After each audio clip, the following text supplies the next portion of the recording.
Aujourd'hui, nous allons dessiner un loup et écrire le mot « le loup ». Pour ça, nous avons besoin d'une feuille et d'un feutre, tout simplement.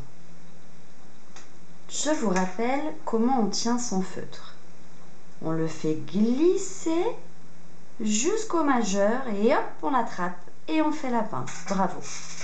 Écrivons le loup. D'abord, le. Il me faut faire un L avec un trait vertical et un petit trait horizontal. Ensuite, le E. Un trait vertical et 3 petits traits horizontaux. Un en haut, un en bas et un au milieu. Écrivons maintenant le mot loup. L, encore une fois. Le haut, attention au sens du tracé du haut. On se met en haut et on tourne vers la gauche. On remonte et on ferme notre rond. On a écrit le haut. Maintenant, il faut écrire le U. Regardez, c'est comme un pont. Un pont à l'envers. Et à la fin du mot loup, il y a un P. Un P qui ne s'entend pas. Nous avons écrit le loup, dessinons-le maintenant.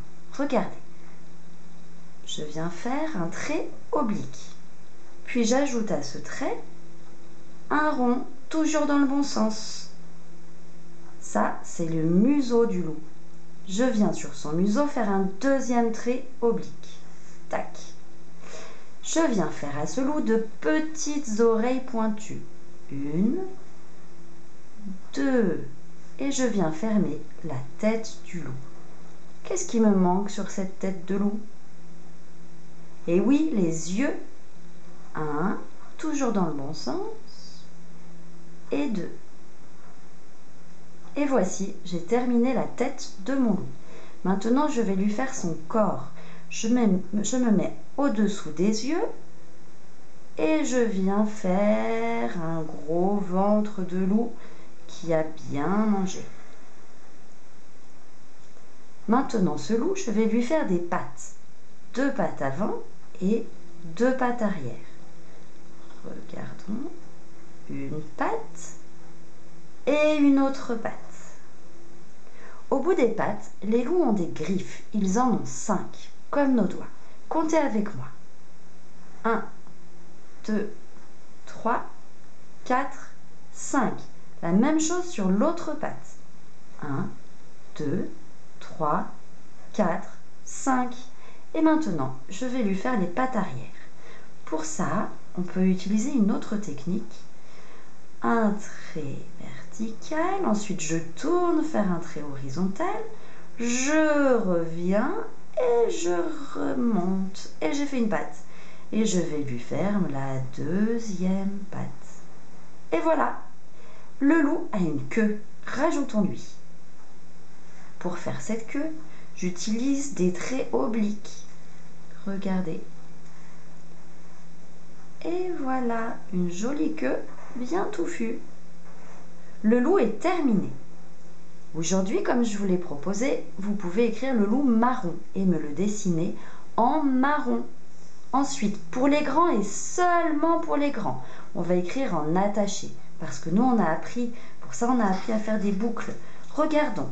D'abord, la boucle pour faire le L. Le L.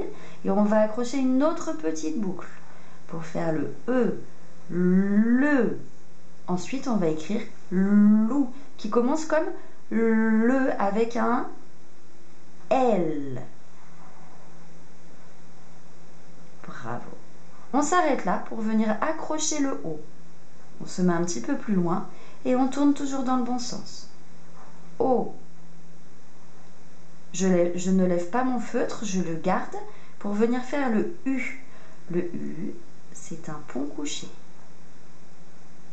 J'ai fait mon U, je garde bien mon feutre sur ma lettre et je viens faire le P. Un trait oblique, un trait vertical, je lève mon feutre et je viens finir avec un pont. Le loup. Aujourd'hui, je vous demande de faire un loup marron. Alors écrivons le mot marron. Qu'est-ce qu'il me faut comme lettre? le M. Et ensuite, ma.